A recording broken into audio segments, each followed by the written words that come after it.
Hey, when I posted my farming video, I got a few questions about how I went about it. So I wanted to go over my approach to Legion farming as a whole. Having gained over 1500 levels in 2 weeks, I'm by no means an expert, but I do think I have some ground to stand on.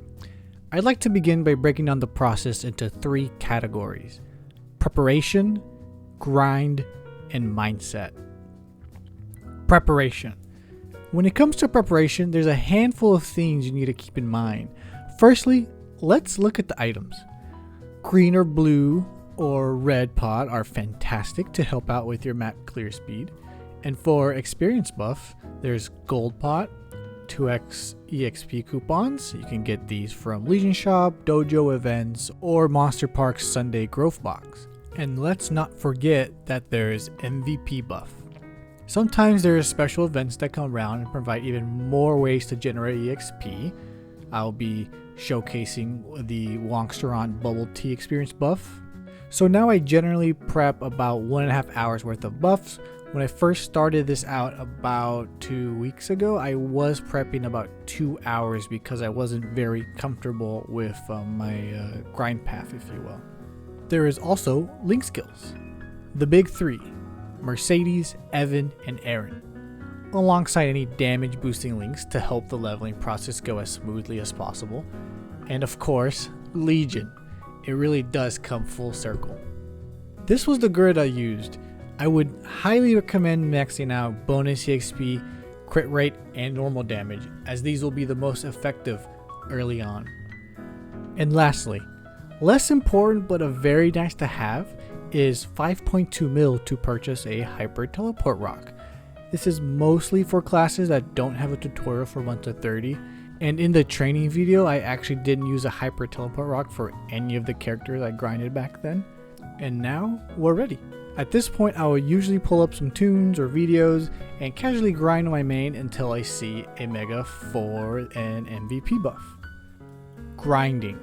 From levels 1 to 30, if I'm not doing a class tutorial, I like to start at Golem's Temple 3 until around level 23 or so, and then I head over to where the forest ends to grind on some Surgeon Eyes until level 30. This is really the only time the Hyper Teleport Rock is really useful, and you'll see we really just use the Maple Guide for the rest of the maps. At level 30, I go straight to Gold Beach and do the entire themed dungeon. This gets me all the way to level 50. And at the end here, I haven't run the numbers, but there's a little cheeky tech with re-entering the boss area and killing him over and over. I think this would be great if there wasn't that little animation that played every time, so I think we'll just stick with normal grinding for now, but I just thought this was really neat. And after Gold Beach, I go to the L&L Fairy Academy theme dungeon, to the point where there is no more quests inside the Academy lobby. And then I grind at above the Lake 3 until I hit level 60. And then at 60, you already know, it's time for Drakes. What a timeless map. It really doesn't get much better than this. And I like to stay here until I'm at least level 70. Sometimes I stay even beyond that to about level 74. But then here's where I go to Stairway to the Sky 1. And I have to admit, I really don't like this map very much. It feels like this area is incredibly class dependent on how good it is, so I don't try to stay here very long. The second I hit 80, I GTFO. Now we're approaching the end. Sahel 2. I've mostly avoided regearing mid-grind, but the mobs in this area have become increasingly difficult to one-shot, and I just love this map. Its simplicity. Really, any class can make use of the simple, long platform, and I stay here 10 more levels and then dip out at level 90. Here we reach the final destination. Authorized personnel only. The map is essentially just a long Sahel 2. I pick up the quest from the NPC here and grind my way until level 100, where the grind ultimately stops.